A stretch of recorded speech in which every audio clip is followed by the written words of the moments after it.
High Chief Olamak. Adventure level, not available. Orc, Kirkenian. Olamak, you old fucker! I feel like it's been years! How have you been? A dwarf, dressed head to toe in the finest fashions, and walking with an exaggerated swagger that he knew annoyed those around him, strolled into my office. If I hadn't known who it was by his voice, I'd have known who it was by his ability to slip past reason. Leoth Hall, a mer of business and a self-proclaimed double agent. A real double agent would never admit to being one, even under hours of torture. The reason for that is pretty simple. Admitting to being a spy is a surefire way to make certain that you die painfully, and your family no longer has a place to live. In some nations, your family will actually face the same punishment that you do. Thankfully for Leoth, he's not actually a spy.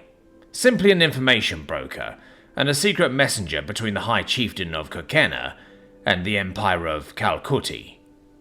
On occasion he'll stumble upon a juicy bit of information while on his drunken benders, and pass the word along, but he doesn't seem to favour one nation over the other. He takes some getting used to, but once you do, he's a good friend to have. Able to switch gears from serious to silly in mere moments. Great to unwind with, and despite his annoying demeanour, he's somehow pleasant to be around. An enigma to be sure. It's only been months, Leoth, but I've been in good health. How about yourself? I replied with a grin. Ha! I see you've been counting the days then. I couldn't be better, he said, grabbing the seat. Met myself a sexy little elfie who's been keeping me entertained the last few days. About fucking time too. I'd been on a desert-level dry spell.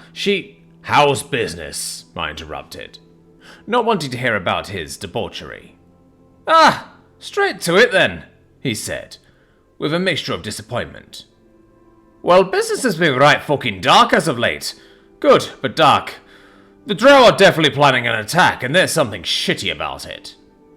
Shitty? I asked. Yes, absolutely shitty. Stinks to high haven, it does.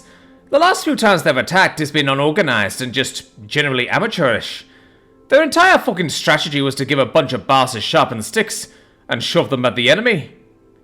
Yes, I recall, I said. The ill-conceived strategies of the inbred bastard king. What's different this time? They've got goddamn formations. I narrowed my eyes at the dwarf.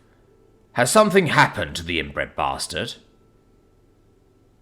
The death of Yim Lothin would be disastrous for everyone neighbouring the Drow. His incompetence and habitual political executions had kept the bloodthirsty culture of the Night Kingdom in check for half a century. The only things he's really good at is staying in power and killing those smart enough to help him be an effective king. He's uncannily good at the latter, almost as if he's deliberately trying. His family shrub was confusing to the point of being legendary. He is a third-generation royal, and I use that term loosely, whose grandparents were two sets of identical twins that had two children, who then brought Lothin into this world, committing adultery in the process. Each and every one of these individuals had inbreeding in their direct lineage as well. Thankfully, Lothin was an only child, so the inbreeding stopped with him. Not that I've heard of, and that kind of news will leave a pretty big splash. Hell, there's bets on whether or not Lothin's immortal. How he's avoided what must be an entire fucking army of assassins at this point is beyond the ken of mortals. Regardless, someone else is definitely in charge this time around. Someone the shithead can't bully into being stupid.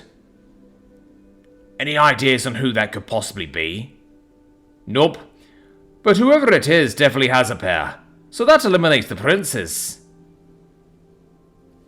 Lothin's three sons were smarter than their father, but deathly afraid of him.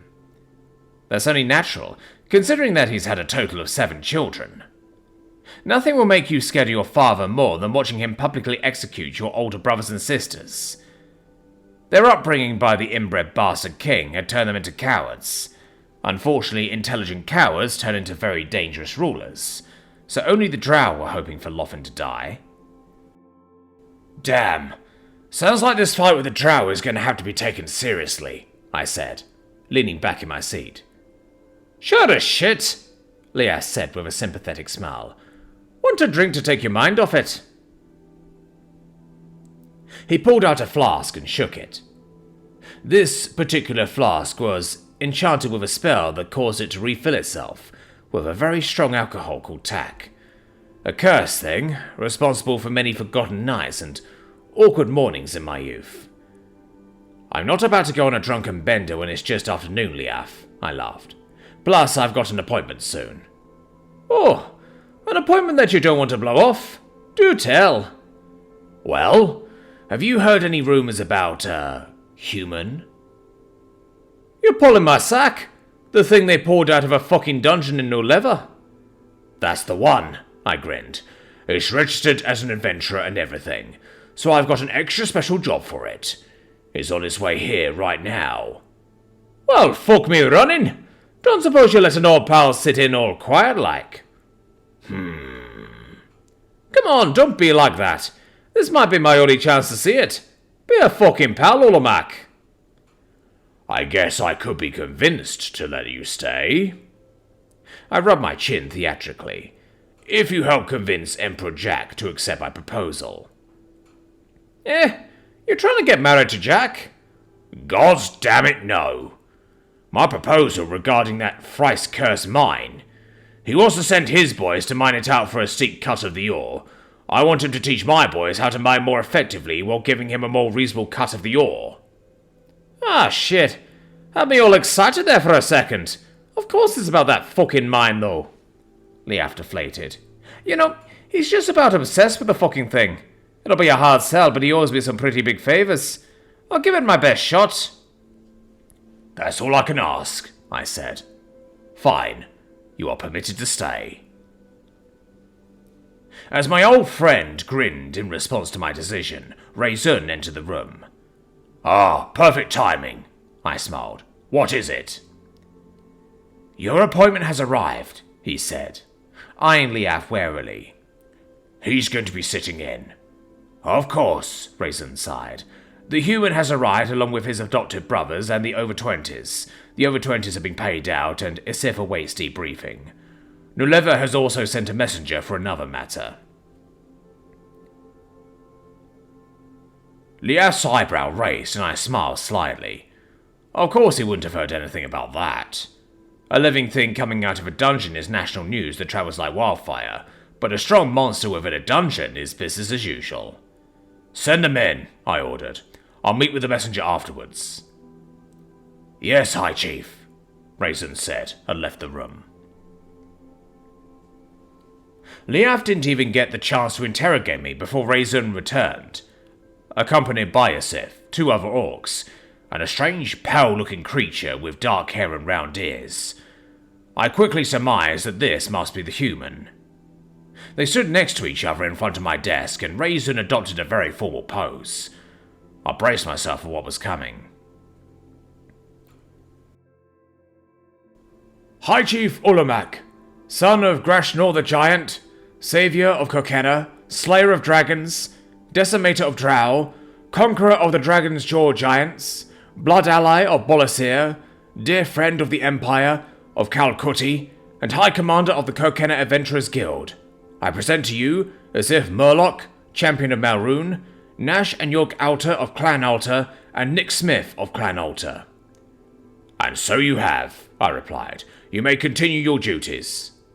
Thank you, High Chief, Raizun said with a bow, and left the room. I gazed at my visitors. The 3 orcs were very well behaved, standing straight, and keeping their eyes trained just above my head. Their parents taught them well. I turned my gaze to the human, who was also standing straight, but staring directly into my eyes as if it were my equal. This surprised me for a moment. You must be Nick Smith, adopted into Clan Alter, I said. Yes, sir. Well, Nick Smith, you must not have high cheese where you come from. I say this because it is remarkably rude to look one in the eye. I smiled slightly. Unless, of course, you've known them for quite a long time. Have we met before? No, sir. Its eyes left mine. Apologies, sir. No apologies necessary as long as corrections are made. Thank you for observing our customs, I said. Now, as if, go ahead with your report. Yes, High Chief, as if said. She began explaining the events of their mission, and I struggled to keep a stoic expression.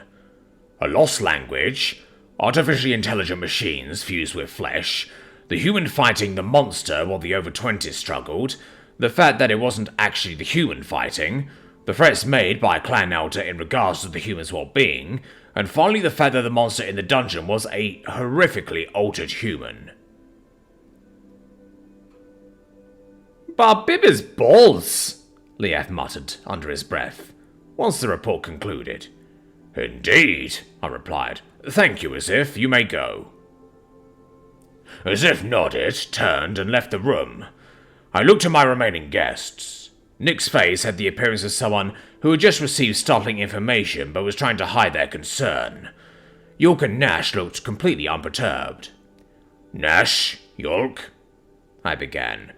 You really shouldn't be throwing your clan's weight around like that. You and I both know that the decision to avenge you would have been a controversial one, to say the least. Yes, High Chief, Yulk said. But if I may say something in our defense. I tried not to grin. Go right ahead. We weren't left with much choice. On our honor, we would have had to defend the boy against 4 over-20s. At least that's what we thought at the time. Yulk's cheeks twitched as he tried not to grin. If they had killed us, which they likely would have, our mother would have called for their blood. I'm led to believe you personally know Yulda Alta. I couldn't help but wince at the mention of Flesh-Carver Yulda. Her spite is that of legends, and resisting her will is tantamount to trying to tell a waterfall to stop pouring. It was incredibly like her to randomly adopt a completely unknown creature that was discovered in a dungeon. Yes, of course. She's done a lot for this chiefdom, I said. Well then, it's a good thing you warned the adventurers off, I suppose. Yulda Alta! Haven't seen her in years! How's she been, boys? Lief asked. She's been well, Nash answered, though she wanted me to tell you, High Chief, that she is displeased about the sudden summons of her sons, and she feels that she should get some time to spend with her boys in her golden years. Oh, please, I laughed. She's probably thrilled to be having you follow in your father's footsteps, though I suppose I should make sparing use of you just in case she comes at me with a slipper. The two orcs were close to breaking down with laughter, and the human actually smiled. Find a place to sit, I've got a mission for you, I said, pointing at the pile of cushions. The three of them grabbed a cushion, sat down, and looked at me expectantly. I couldn't help but smile when I noticed that Nick was still avoiding eye contact. It's a subtle shift from formal to informal, to be sure. You can look at me now, Nick. When I offer you a seat, things become a lot less formal, I explained. Oh, right, the boy stammered. High Chief, I don't mean to be rude, but we do have our own mission to think of, Yulk said.